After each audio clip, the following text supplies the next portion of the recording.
Taigi, toliau ruošiamės sutaikinimo sakramentui arba išpažinčiai.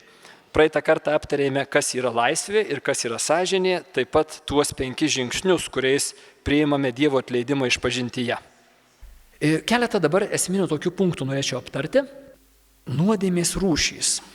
Reikia aptarti ruošiantis krikštui, tie, kurie ruošiatės krikštui, tie, kurie jau esame krikštyti, gavėnios laikas, darysime sąžinės sąskaitą, ruošdamiesi sakramentams arba tiesiog gyvendami savo krikščioniškai gyvenimą.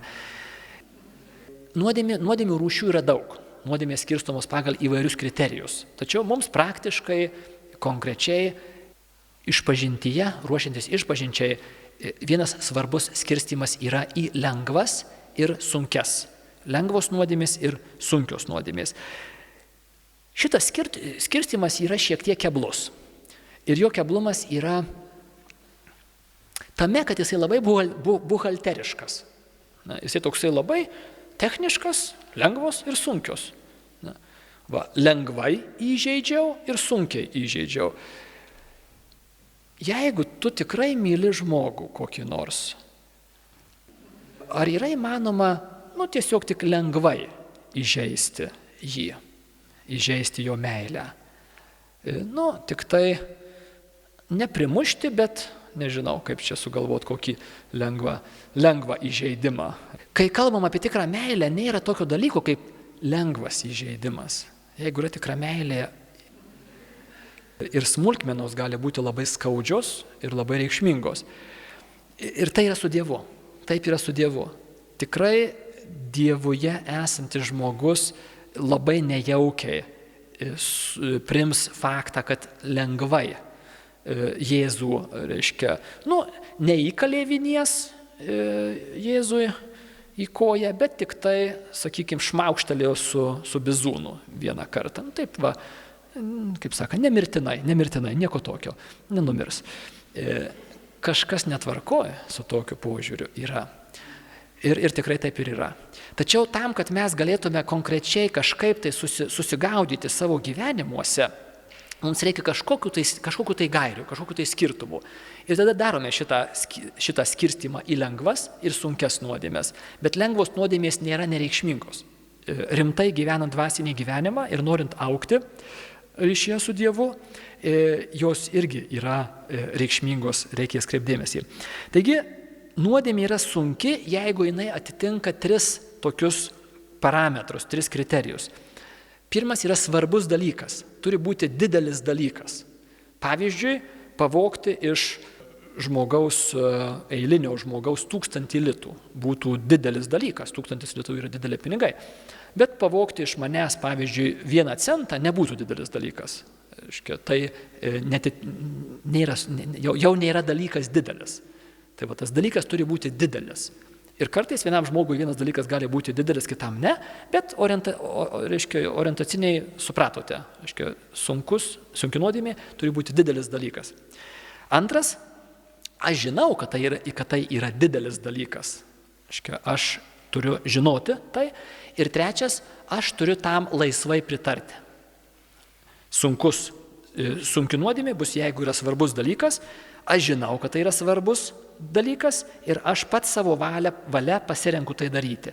Nėra nei išorinės prievartos, pavyzdžiui, jeigu man įremtų pistoletą į smilkinį ir sakytų, dabar tu eik tenais ir kažką tai blogo padaryk, ir aš iš baimės tą padaryčiau, tai nebūčiau laisvas, aš būčiau priverstas ir tai mano atsakomybę mažina. Sunkios nuodėmės tikriausiai jau nebūtų, nes aš buvau priverstas tą daryti. Arba jeigu yra kokia nors vidinė prievarta, psichikos sutrikimas arba didelė baimė, tai taip pat mažina mano laisvę, mano valia nėra pilnai laisva ir dėl to gali nuodėmė jau būti nesunki, pereina į lengvos nuodėmės kategoriją. Taigi darant sąžinės sąskaitą, tie, kurie darysite sąžinės sąskaitą krikštui ir tie, kurie ruošitės išpažinčiai, išpažintyje būtina išpažinti visas sunkes nuodėmes, nurodant jų skaičių ir dažnumą. Sunkios nuodėmės yra reikšmingas dalykas. Ir mes jas turime įvardinti labai konkrečiai. Šitą blogį, kuris nori slėptis už apvalių frazių, reikia įvardinti labai tiksliai ir konkrečiai. Aišku, jeigu pasitaikė vieną kartą, tai tada vieną kartą, bet jeigu yra ne vieną kartą, nurodant jų skaičių ir dažnumą. Lengvas nuodėmės nėra privaloma išpažinti taip, kaip sunkias. Sunkias yra privaloma, kategoriškai. Reiškia, išpažintis yra negaliojanti ir net ir šventvagiška, jeigu yra nuslėpta, sąmoningai nuslėpta bent viena sunki nuodėmė. Tai be abejo to daryti nereikėtų. Tos nuodėmės, kurios nepatenka į tą sunkių arba dar kitaip vadinamų mirtinų nuodėmių kategoriją. O mirtina nuodėmė, kuria prasme jinai mirtina? Jinai sunaikina ryšį su Dievu. Reiškia, ta nuodėmė yra radikalus, svarbiam dalyke nusigręžimas nuo Dievo. Tai sunaikina ryšį su Dievu. Reikia jį iš naujo atstatyti, tam reikalinga sakramentinė išpažintis. Tos nuodėmės, kurios nėra sunkios, reiškia, ar tai būtų netoks svarbus dalykas, arba nebuvo pilno žinojimo, arba nebuvo pilnai laisvos valios, galbūt buvo vidinės ar išorinės aplinkybės mane verčiančios taip daryti. Tokias nuodėmės yra patartina išpažinti. Neprivaloma, bet patartina. Ypač dažnai besikartojančias, vedančias į sunkią nuodėmę, nes matot, nuodėmė yra labai visli, jinai greitai veisiasi. Ir lengva nuodėmė netrukus veda į kitą nuodėmę, jau netokią lengvą ir paskui sekančią ir galų galiai sunkią nuodėmę. Tai to atidžiai žiūrėdami į savo gyvenimą galim atpažinti tas sritis, kur būna viskas prasideda nuo netokios sunkios nuodėmės ir paskui netrukus vyniojasi iki sunkios nuodėmės. Dabar kalbant apie konkrečias nuodėmės, tai paskutiniuose 3 susitikimuose kalbėjome apie dekalogą. Ir prie kiekvieno iš dekalogų įsakymų trumpai peržvelgiau per pagrindinės pasitaikančias nuodėmės. Tai čia ir būtų jo konkretybė, tos nuodėmės, kurias reikia pasvarstyti savo gyvenime. Taigi, sunkia nuodėmė žmogus nutraukia draugystę su Dievu, teologinė kalba kalbant, praranda pašvenčiamąją malonę. Jisai jau nėra malonės būklėje. Sakramentinė išpažintis reikalinga kaip taisyklė, yra išimtinių atvejų, paskui jos aptarsiu, bet kaip taisyklė sakramentinė išpažintis yra standartinis Dievo duotas kelias atstatyti tą draugystę, bendrystę su Dievu.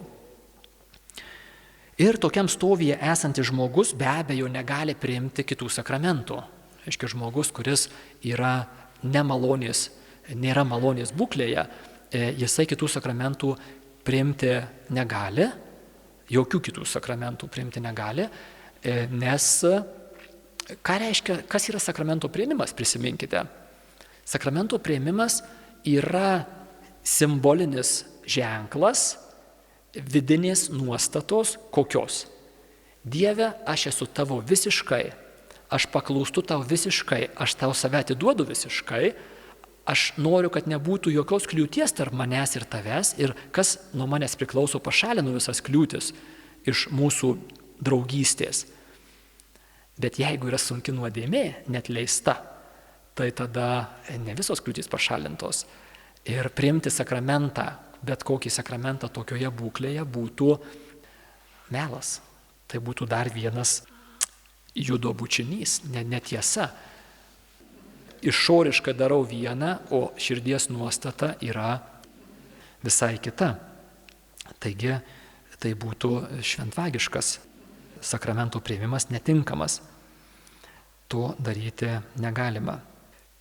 Kas ta sąžinės sąskaita? Sąžinės sąskaitos esmė yra klausti Dievo, kas mūsų santykėje, kas mūsų draugystėje yra gero ir kas mūsų draugystėje yra taisytino, kas yra negerai. Ką reikėtų atitaisyti, ištiesinti kreivus negerus dalykus, kur aš tave įžeidžiau. Jėzau, kas mudviejų ryšyje, kas tave žeidžia. Ir sąžinės sąskaita reiškia tokia vidinė inventorizacija, peržvelgimas viduje esančių dalykų, įvykių. į tuos dalykus konkrečius visą laiką reikia žvelgti santykio, draugystės, ryšio su Dievu šviesoje.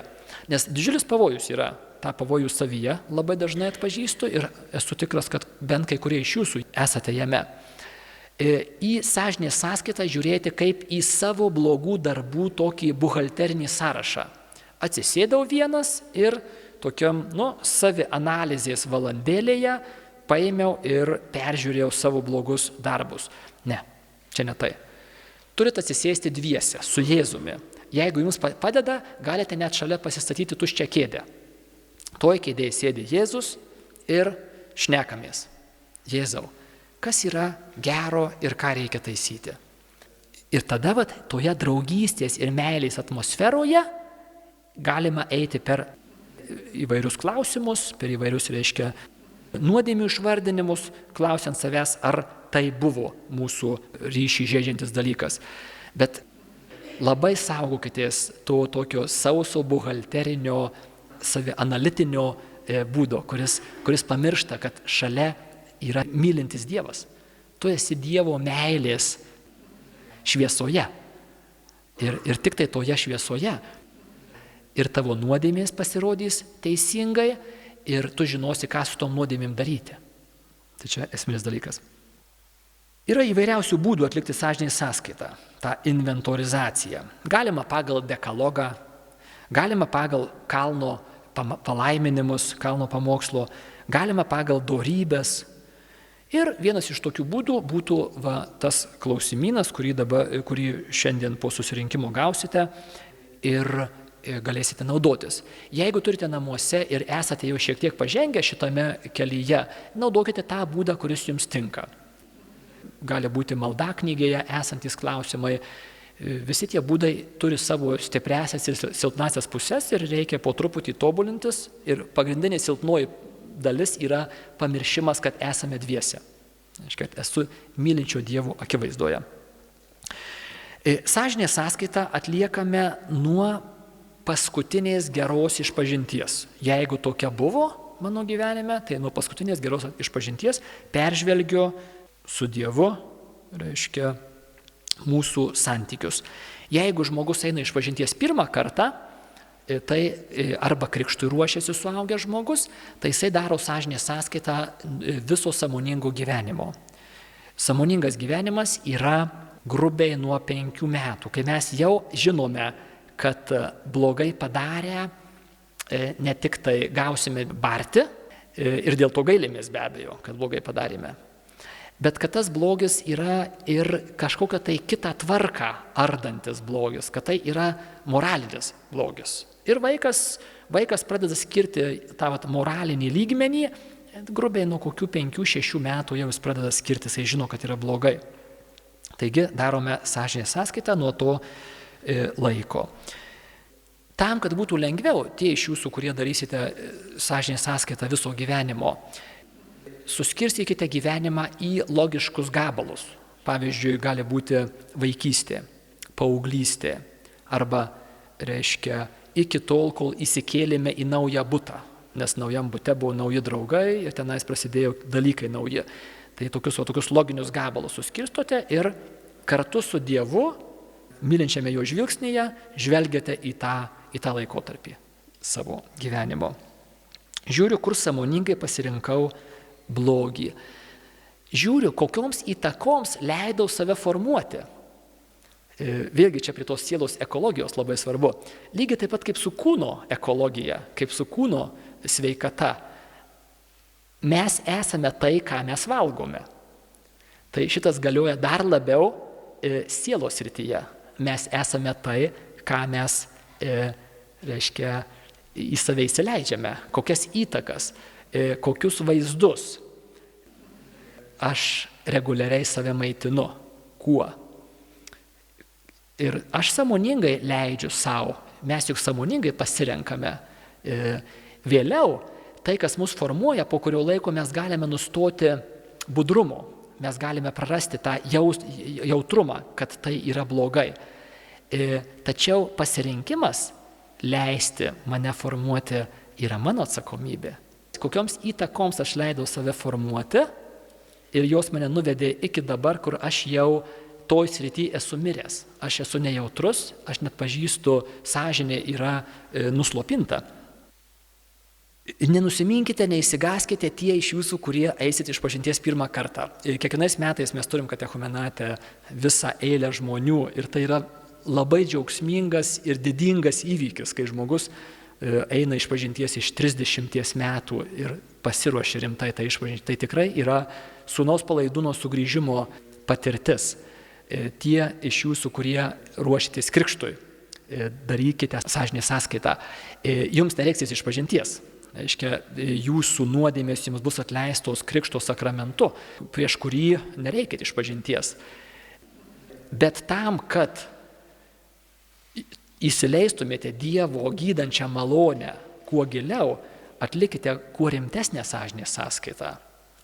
Net jeigu ir nereiks to išsakyti kunigui, vis tiek savo pačių labų ir naudai padarykite labai rimtą apžvalgą, inventorizaciją savo moralinio gyvenimo. Išpažinties eiga. Dauguma iš jūsų esate gerai su ja susipažinę, kurie ne, perbėgsiu per ją. Prieinu prie klausyklos, atsiklaupiu, persižegnoju ir sakau, katalikiškas įprastas pasisveikinimas ir galima taip pat atsisveikinti šituo būdu. Garbė Jėzui Kristui. Kunigas atsako per amžius amen. Tada, jeigu klausykloje atlieku išpažintį, dažniausiai klausykloje, bet taip pat galima, paskui paaiškinsiu kai kuriais atvejais ir neklausykloje, kiek pasuku veidą į sieną ir pro klausyklos tas groteles, dažniausiai grotelės ten yra negarsiai pašnipždomis, bet kad kunigas girdėtų.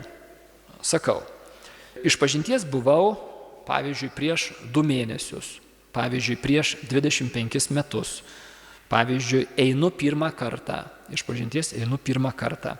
Kurie eisite pirmą kartą išpažinties, tai tada pasakysite, esu pakrikštytas prieš 3 savaitės, esu pakrikštytas prieš mėnesį, einu išpažinties pirmą kartą ir kunigas supras.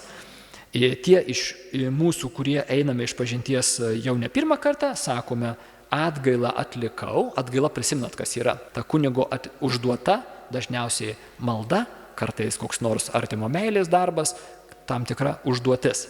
Atgailą atlikau, švenčiausiai sakramentą priėmiau, Dievui vėl nusikaltau šiomis nuodėmėmis. Ir tada savo sąžinės sąskaitos namų darbą pateikiu. Vardinu visas nuodėmės, sunkias nuodėmės, nurodant jų skaičių arba dažnumą ir lengvas nuodėmės, truputį tas toksai paradoksalus skirstimas į lengvas ir sunkes, bet jį naudojame. Vis dėlto lengvas nuodėmės dažniau pasitaikančias, tos, kurios veda į sunkes nuodėmės, irgi rekomenduojama, nors griežtai sakant, nėra privaloma, tam, kad išpažintis būtų galiojanti, tačiau yra rekomenduojama ir jas išvardinti. Paprastai tiesmukai pasakau. Ir čia vėlgi tie iš jūsų, kurie norite arba nesate ėję išpažinties ilgai, ar norite geriau pasiruošti, būtinai pasikonsultuokite su savo grupelių vadovais, pasiskirkite pokalbį, tai temai labai svarbi šita sritis yra. Išvardinęs sakau, daugiau neatsimenu, gailiuosi už nuodėmes ir žadu pasitaisyti. Prisimenat, kas čia yra? Čia yra tie iš tų 5 žingsnių. Tam, kad susitaikymas būtų tikras, aš turiu įvardinti mano padarytą blogį, išreikšti gailestį, kad jis įvyko ir išreikšti pasiryžimą, kad ateityje jisai neįvyktų, žadu pasitaisyti. Prašau atgailos ir išrišimo. Šitoj vietoj kunigas kalba, jisai kokį tai pamokymą, paaiškinimą, gali ko nors pasitikslinti, pasiklausti, atidžiai klausotės, jeigu reikia klausia kunigas, atsakote kažką, tai dažniausiai jisai kažkokį tai pamokymą šitoj vietoj sako ir tada gale sako, dabar gailėkis, duosiu išrišimą arba kažką panašaus tokio sako. Ir jisai kalba tada išrišimo maldą, kuri yra nuostabaus grožio malda. Įdėjau jums į šitos lapukus, kad per šią savaitę šitą maldą pamedituotumėte. Ir kai jisai duoda išrišimą, išreiškiu savo gailestį už nuodėmes Ir vienas iš tokių gerų tradicinių būdų išreikšti šį gailestį yra tas simbolinis mušimasis į krūtinę, sakant, Dieve pasigailėk manęs, pašnibždom visiškai tyliai, reiškia ne kunigui, čia sakote, o Dievui, tyliai sakote, Dieve pasigailėk manęs nusidėjėlio, arba Viešpatie Jėzau Kristau gyvojo Dievo sūnau pasigailėk manęs nusidėjėlio. Tada kunigui davus ženklą, jeigu klausykloje tas ženklas yra pabeldimas, kunigas pabeldžia, atsistoju, išeinu truputį į priekį, kad kunigas matytų, linkteliu galvą, padėkodamas ir tada išpažintis yra atlikta, dabar reikia atlikti atgailą. Jeigu yra galimybė, čia pat bažnyčio atlieku ir atgailą.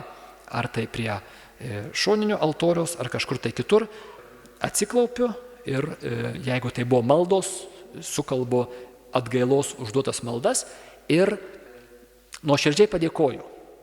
Savai žodžiais, savo mintimis padėkoju Dievui už didžiulę dovaną. Jeigu nėra galimybės atgailą atlikti tuoj pat, tai tada tai padarau prie artimiausios progos. Tai gali būti koks artimo meilės darbas, kažkas tai kitas, nebūtinai tos paprastutės maldos, bet labai dažnai būna jos užduodamos. Gerai, dabar norėčiau šiek tiek perbėgti per tai, ką pas save užrašiau, kaip dažnai užduodami klausimai apie išpažintį. Išpažintis yra vienas iš tokių sunkiausių, mažiausiai mėgstamų sakramentų ir dėl suprantamos priežasties. Kodėl žmonės nemėgsta išpažinties? Visai nesunkiai galima atspėti. Nėra lengva pripažinti tai, kas manyje yra nemalonaus. Ir mes gyvename kultūroje, kuri siūlo tai, kas nemalonu, slėpti, kišti, apsimesti, kad to nėra, sušluoti po kilimėliu ir visais įmanomais būdais neturėti su to reikalo. Bet žinot, ateina laikas, kai pradeda mūsų fizinė sveikata, su fizinė sveikata mes darom tą patį. Mes tiesiog bėgam, lekiam ir tiesiog nesiklausom, kas darosi mūsų fiziniam organizme, bet vieną dieną tas fizinis organizmas sako, stop, klausyk, kiek aš tau galiu šaukti, sustok. Tai lygiai tas pats ir mūsų dvasiniam gyvenime įvyksta. Ir taip kaip fizinės negalės gydyti, tam, kad gydyčiau, turiu ateiti pas gydytoją ir atėjęs pas gydytoją aš jam pasakau bėdas. O jeigu aš kartais paimu ir nutyliu keletą tokių esminių momentų, tai aš pakenkiu pats savo. Aš gydytojas nežino, kas yra netvarkoj ir negali man paskirti tinkamo gydymo. Tai tam, kad įvyktų išgydymas, man savo žaizdas reikia parodyti gydytojui. Ir tai nėra malonu, ypatingai dvasinėje plotmėje. Čia reikės susidurti su tikru mumyse esančiu blogiu, kuris nėra malonus. Bet vienintelis būdas iš jo išsivaduoti yra tą blogį atidengti gydytojui, kuris gali tai išgydyti.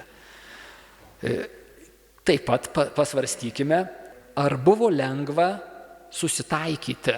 Turbūt visi savo gyvenime esam turėję rimtą susitaikymą, kai buvom rimtai susipykę ir susitaikėme. Ar buvo lengva paprašyti atleidimo? Prisiminkite tuos atvejus, kai mes buvom kalti, kai aš buvau kaltas. Ir yra nelengva, nes reikia peržengti daugybę visko. Puikybę reikia peržengti. Sulaužyti daugybę savo paties ragų tam, kad galėčiau ateiti į susitaikymą. Tai lygiai taip pat yra susitaikymas su Dievu. Taip kaip žmogaus nėra lengva atsiprašyti iš tikrųjų, taip ir Dievo nėra lengva atsiprašyti iš tikrųjų. Kodėl būtina atlikti išpažintį kunigui?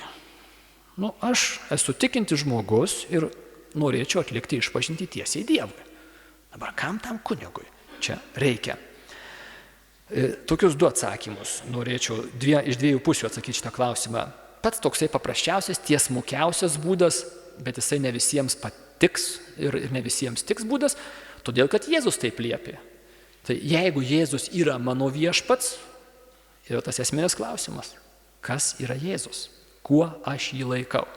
Taigi jeigu jisai yra Dievas ir Dievo sūnus ir gelbėtojas, tai man užtenka to, kad jis pasakė.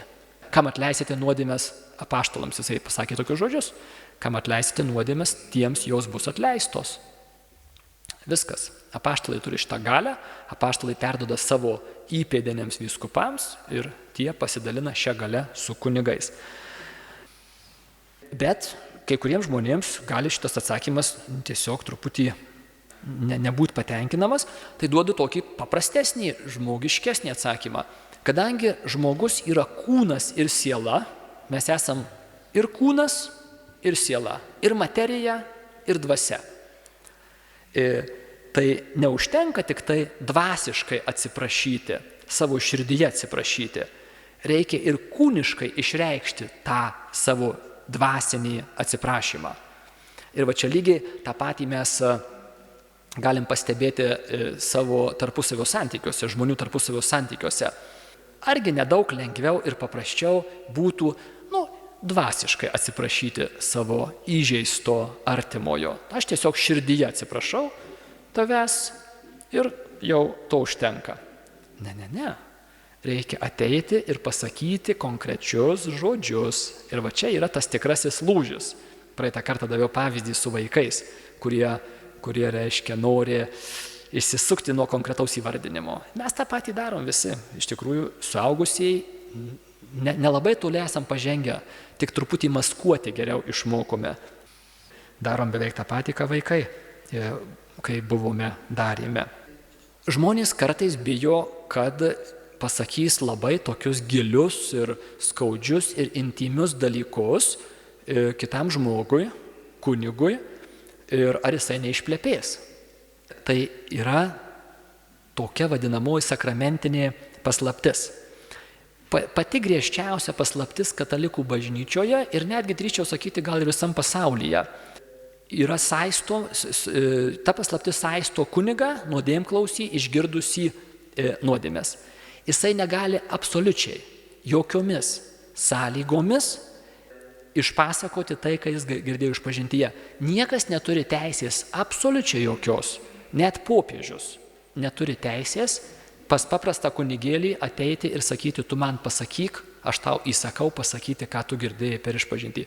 Niekas neturi jokios teisės. Tai yra absoliuti visiška išpažinties paslaptis. Pačiom griežčiausiamis bausmėmis saistomas kunigas, jisai yra ekskomunikuojamas iš karto. Jeigu jisai papasakoja išpažinties paslaptį, jisai reiškia yra pašalinamas, ekskomunikuojamas, iš bažnyčios pašalinamas iš karto vien tik tuo veiksmu. Tokia yra tvarka bažnyčioje. Dabar ar kartais tai įvyksta? Deja, yra įvykę. Tai įvyksta kartais. Ir tai labai skaudžiai sužeidžia žmogų, ypatingai jeigu tai yra paviešinama. Dažniausiai tai nėra paviešinama plačiai ir viešai, bet pasitaiko, kad ar prasitarė, ar KGB atveju, kai būdavo kunigai masiškai verbuojami, yra buvę atvejus, įvyksta tai kartais. Nežinau, tiesiog aš asmeniškai pilnai pasitikiu tą sakramentinę paslaptimi ir kviečiu ir jūs. Galite pasirinkti nuodėmklausį. Žmogus, reiškia, penitentas eina išpažinties pas nuodėmklausį. Tai penitentas turi teisę pasirinkti kunigą. Jūs neprivalote eiti pas savo kleboną arba pas kažką tai kitą, jūs galite pasirinkti kunigą ir jeigu jūs pasirinksite popiežių išpažinčiai, tai popiežius nebūtinai skirs jums laiko, nes tiesiog pagal savo pareigas jisai nebūtinai tam bus prieinamas. Bet šiaip penitentas, jeigu kunigas sėdi klausykloje ir yra prieinamas išpažintims, tai tada tu renkiesi, tai pasirinkite tokį kunigą, kuriuo galėtumėte pasitikėti. Neprisimenu, kas čia dabar sakė, bet netaip seniai išėjo kalba apie tai ir vienas rodos kunigas labai įdomą mintį pasakė. Sako, pagalvokite, kiek yra kunigų metusių kunigystę. Yra tikrai kunigų metusių kunigystę, dėja. Ir nėra girdėtas atvejis, kad kunigas metęs kunigystę paimtų ir paviešintų jo girdėtas išpažintį. Kažkaip jie vis tiek laikosi išpažinties paslapties. va čia įdomus dalykas, reikšmingas. Kartais jie tiesiog nusviedžia kunigystę kaip visiškai nereikalingą dalyką, bet saugoja išpažinties paslaptį. O galėtų, negalėtų ten kokiam žurnale Žmonės ar kažkokiam Kosmopolitane paimti ir savo, aš čia taip girdėjau, aš čia naip, o kodėl nedaro? Įdomu. Dabar ruošiantis sąžinės sąskaitai dėl tų sąrašų sudarimo. Ar reiktų susirašyti nuodėmes? Ar nereiktų? Ruošiantis eiliniai išpažinčiai, sąrašo geriau nesudarinėti. Jeigu einat išpažinties reguliariai, dažnai, toks geras dažnumas būtų kas mėnesį arba kas 2 mėnesius, maždaug toks būtų normalus dažnumas. Tai atsimenam pakankamai gerai, sąrašo sudaryti nereikėtų. Nebent, jeigu žmogus labai įsitempia, kad tik ko nors neužmirščiau. Tada sudarai pasirašai, kad tiesiog galėtum ne taip įsitempti ir jeigu tau sąrašas nuima įtampą, sudaryk jį. Tačiau svarbiausias dalykas, ar tu sudarai sąrašus, ar nesudarai sąrašų, susikoncentruoti į draugystę su Dievu. Ne į tą savo blogybių, rinkinėlį, bet į draugystę su Dievu, į Dievo atleidimą, o ne į savo nuodėmes. Einant viso gyvenimo išpažinties, naudinga pasižymėti ant popieriaus esminius dalykus, nes susidarys suaugusiam žmogui pakankamai daug dalykų, tai viso gyvenimo ko gero dažniausiai bus naudinga. Tačiau ir tuo atveju vėlgi neužmirštame, kad tas sąrašas nenukreiptų mūsų dėmesio nuo svarbiausiojo. Dievas yra svarbiausias, jo atleidimas yra svarbiausias, o ne mano nuodėmės. Kaip išpažintis atsiranda? Kaip ir visi sakramentai, išpažintis yra įsteigta paties Jėzaus Kristaus. Visus 7 sakramentus, taip pat ir išpažintį, įsteigia pats Jėzus Kristus. Istorijos bėgyje visų sakramentų forma keitėsi ir taip pat išpažinties forma keitėsi. Buvo vienaip, paskui kitaip ir reiškia tų formų, taip kaip mes turime šiandien, jinai patyrė pakankamai ilgą keitimosi laiką. Tačiau esminiai dalykai, kaip ir visuose sakramentuose, taip ir išpažintyje, esminiai dalykai išlieka tie patys, tie nekintantys dalykai, o dalis sakramento šventimo formos laikui bėgant bažnyčia keičia, jinai turi tam galią.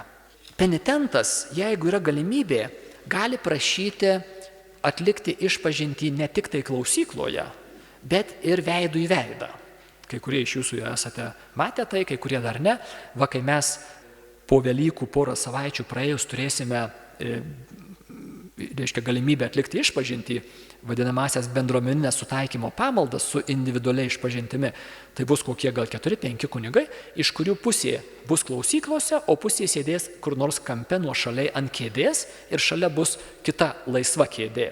Tai galima atlikti išpažintį tiem iš jūsų, kurie jaučiatės patogiau, kai jūs matote veidą kunigo ir neklausykloje, mielai galite atlikti išpažintį neklausykloje, o veidų į veidą. Tie, kurie jaučiatės patogiau klausykloje, eikite į klausyklą. Jokio skirtumo. Svarbu, kad būtų tikras gailestis, svarbu, kad būtų rimtas noras keisti savo gyvenimą, sąžinės sąskaita atlikta, tai yra svarbiausia. O forma yra galima, visiškai tinkama ir ta ir ta. Aišku, ne visose bažnyčiose pas mus Lietuvoje yra galimybė atlikti veidų į veidą. Kai kurie kunigai dar yra įpratę tik šituo vienu būdu klausykloje, tai ne visada sutiks ir supras jūsų norą.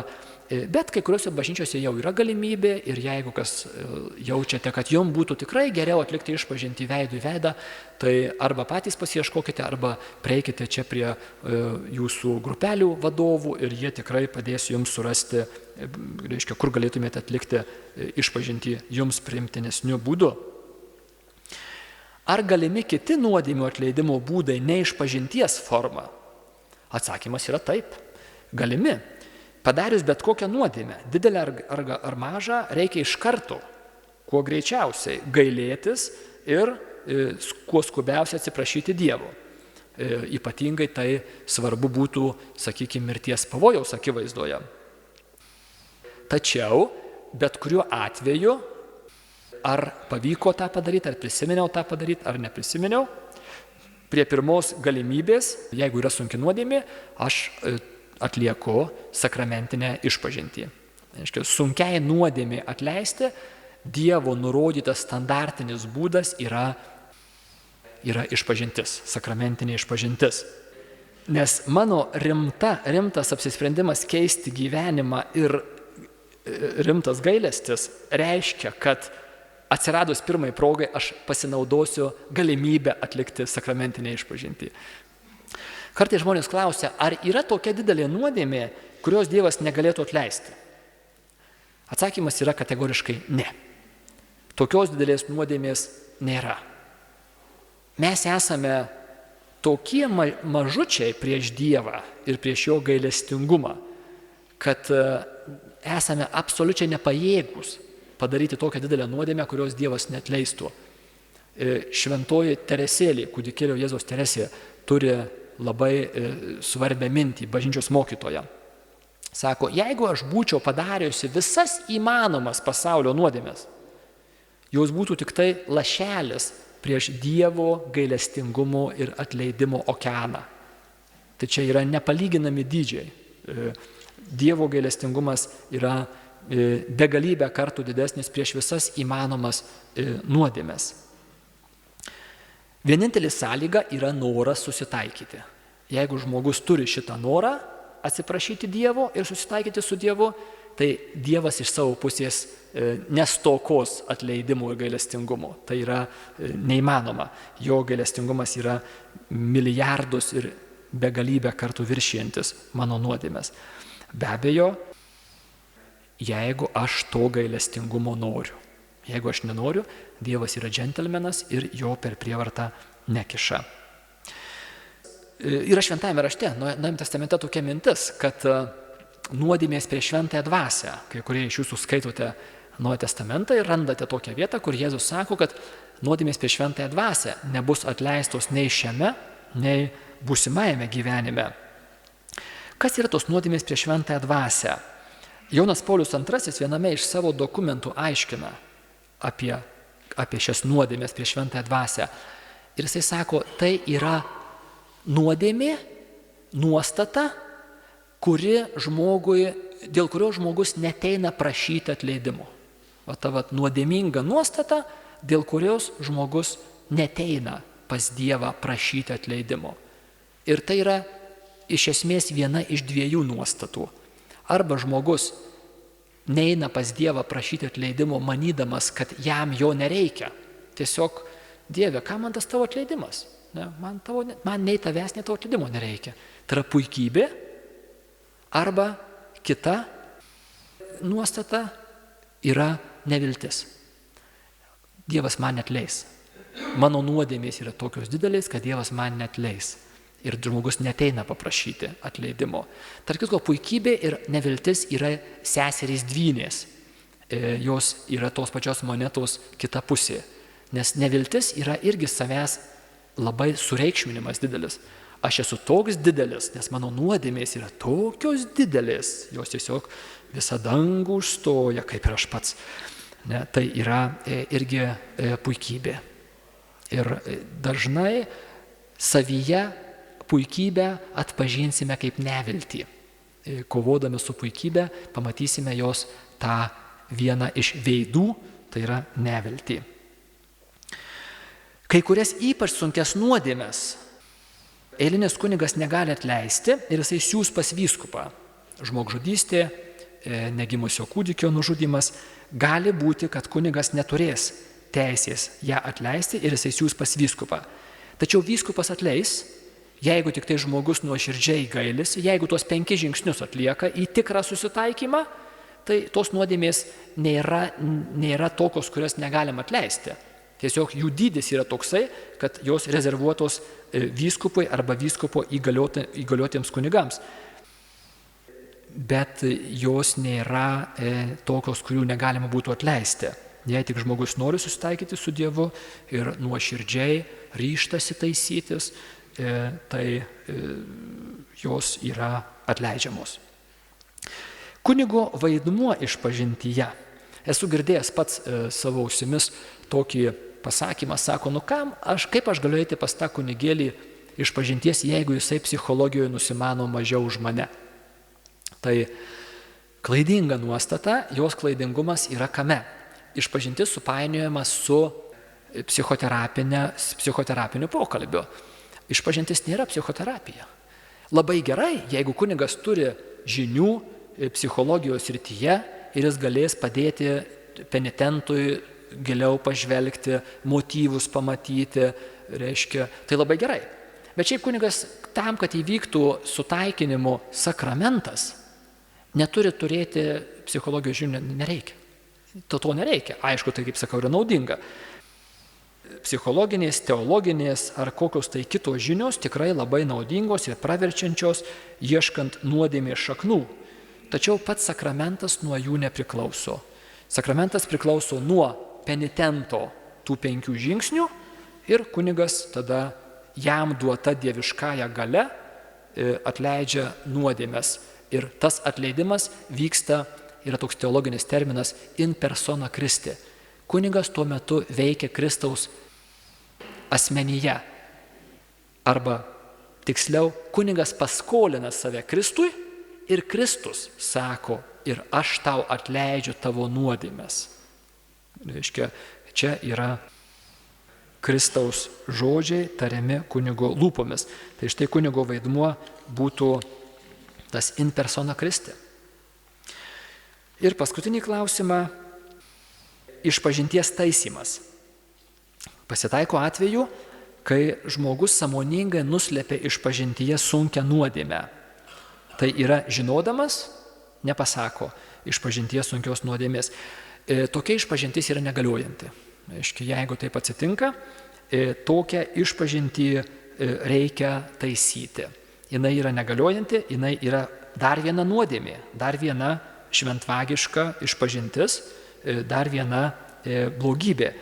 Ja būtina kuo greičiausiai taisyti, eiti iš naujo išpažinties, galima eiti pas tą patį kunigą, galima eiti pas kitą kunigą, jūs renkatės. Tai nėra svarbu. Ir pasakyti, kad praeito išpažintyje nuslėpiau nuodėmę, nurodyti kokią nuodėmę ir atlikti iš naujo išpažintį nuo paskutinės geros išpažinties. Iš esmės tai nieko baisaus nėra, žmonės kartais labai išsigąsta. Tiesiog reikia eiti naujos išpažinties, pasakyti tą faktą, kad nuslėpiau ir tada atlikti išpažintį nuo paskutinės geros išpažinties. Kartais gali pasitaikyti toks atvejis, kai kartais žmonės mąsto, sutiksite tokį panašiai mąstymą. Sako, gerai tiem katalikam, prisidaro nuodėmių, paskui nueina išpažinties ir jiem atleidžia viską. Kaip lengva gyventi. Šeštadienį bus baliukas, gerai išgersiu,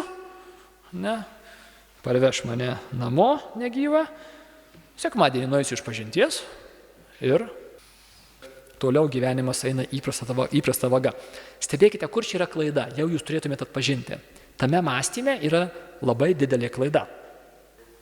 Yra planuojama ir nuodėmė, ir išpažintis.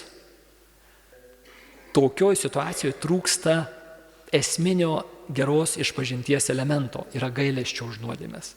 Tu negali planuoti nusidėti, šeštadienį nusidėsiu, tada sekmadienį nuoširdžiai tuo pasibjaurėsiu ir norėsiu, kad tai niekada nebūtų įvykę, nueisiu išpažinties ir viskas bus gerai.